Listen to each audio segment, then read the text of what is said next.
कहानी रहस्यमयी किले का रहस्य। बहुत समय पहले की बात है। एक समृद्ध और शक्तिशाली राज्य था जिसका नाम आनंदपुर था। आनंदपुर में एक राजा, राजा विराट, और एक रानी, रानी राधिका राज करते थे। राजा विराट अपनी साहसिकता, न्यायप्रियता और महान कार्यों के लिए प्रसिद्ध थे, जबकि रानी राधिका अपनी बुद्धिमानी और सौम्यता के लिए जानी जाती थीं। उनका राज्य खुशहाल था, लेकिन एक रहस्य था जिसे कोई नहीं जानता था। वह रहस्य राज्य के सबसे पुराने किले से जुड़ा हुआ था। राज्य के बीचों बीच स्थित इस किले में कोई नहीं जाता था।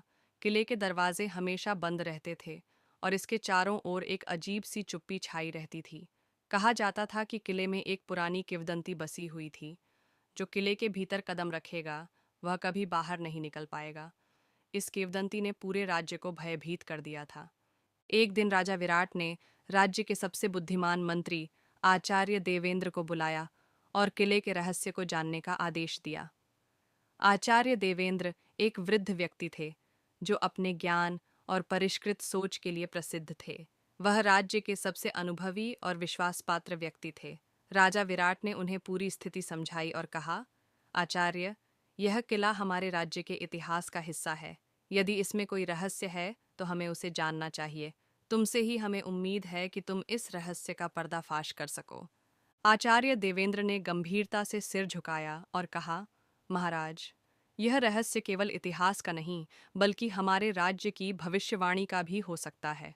मैं इसे हल करने का हर संभव प्रयास करूंगा। आचार्य देवेंद्र किले की ओर चल पड़े, जबकि राजा विराट और रानी राधिका ने उनके सफलता की कामना की। किले की ओर जाते हुए आचार्य देवेंद्र को कोई भी व्यक्ति नहीं मिला। किले के दरवाजे पर पहुंचते ही उन्होंने देखा कि पुराने पत्थर की दीवारों में एक अजीब सी गूंज थी, जैसे वहां कोई आवाज सुनाई दे रही हो। आचार्य ने साहसिक कदम बढ़ाया और किले के भीतर प्रवेश किया। किले के भीतर का दृश्य बहुत ही रहस्यमय था। दीवारों पर उकेरी गई चित्रकला और पुराने दस्तावेज कुछ अलग ही कहानी कह रहे थे। वह धीरे धीरे किले के अंदर आगे बढ़े और अचानक उन्हें एक गुप्त दरवाजा मिला। वह दरवाजा एक अंधेरे रास्ते की ओर ले जाता था। आचार्य देवेंद्र ने बिना सोचे समझे उस दरवाजे को खोला और अंदर घुस गए। अंदर एक पुरानी पुस्तक मिली जो बहुत ही जड़ी बूटियों और रहस्यमय मंत्रों से भरी हुई थी। पुस्तक के पहले पन्ने पर एक संदेश लिखा हुआ था, जो किले के रहस्य को सुलझाएगा वही राज्य का असली राजा बनेगा। आचार्य देवेंद्र ने चौंकते हुए उस संदेश को पढ़ा और सोचने लगे, यह तो बहुत ही विचित्र है। क्या इस किले में कोई ऐसी शक्ति छुपी हुई है जो राज्य के भविष्य को बदल सकती है? उन्होंने पुस्तक को ध्यान से पढ़ना शुरू किया और उसमें लिखा एक रहस्यमय मंत्र पाया। वह मंत्र किले के असली रहस्य को उजागर करने की कुंजी हो सकता था। कुछ समय बाद आचार्य देवेंद्र ने किले से बाहर निकलने का निर्णय लिया, लेकिन जैसे ही उन्होंने किले से बाहर कदम रखा, अचानक किले के दरवाजे बंद हो गए और उनके सामने एक अदृश्य शक्ति आ खड़ी हुई। यह शक्ति एक पुराने राजा की आत्मा थी जो इस किले में सदियों से बसी हुई थी। वह आत्मा आचार्य देवेंद्र से बोली, तुमने किले के रहस्य को जानने की कोशिश की है, लेकिन क्या तुम तैयार हो इसके परिणामों का सामना करने के लिए? आचार्य देवेंद्र ने साहसिकता से उत्तर दिया, मैं किसी भी सच्चाई से डरता नहीं हूँ।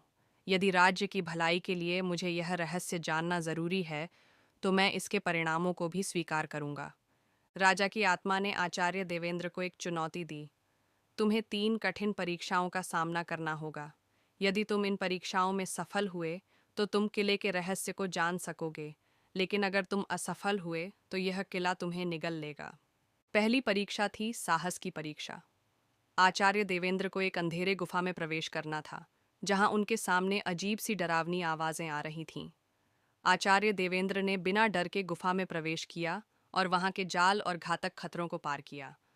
उन्होंने साहसिकता और बुद्धिमानी से गुफा के अंदर से एक दुर्लभ रत्न प्राप्त किया, जिसे दृढ़ता का रत्न कहा जाता था। दूसरी परीक्षा थी ज्ञान की परीक्षा। आचार्य देवेंद्र को एक विशाल पुस्तकालय में भेजा गया, जहां हजारों किताबें पड़ी थीं। उनमें से एक किताब को निकालने के लिए उन्हें एक जटिल पहेली को हल करना था। आचार्य ने अपने ज्ञान का उपयोग करते हुए पहेली को हल किया और किताब निकाल ली। वह किताब थी राज्य की सच्ची ताकत। तीसरी और आखिरी परीक्षा थी समाज की सेवा की परीक्षा। आचार्य देवेंद्र को किले के आसपास के गांव में जाकर लोगों की समस्याओं का समाधान करना था। उन्होंने गांव वालों की कठिनाइयों को सुना और उनकी समस्याओं का समाधान किया। उन्होंने पानी की समस्या को हल किया, शिक्षा के लिए स्कूल बनवाया और स्वास्थ्य सेवाएं पहुंचाईं। इन तीनों परीक्षाओं को पार करने के बाद राजा की आत्मा ने आचार्य देवेंद्र को किले के रहस्य का खुलासा किया। असल में किला केवल एक स्थान नहीं था, बल्कि एक प्रतीक था।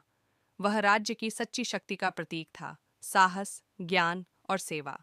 राजा की आत्मा ने कहा, तुमने किले के असली रहस्य को जान लिया। तुम ही असली राजा हो, क्योंकि तुमने अपने राज्य की भलाई के लिए हर कार्य किया।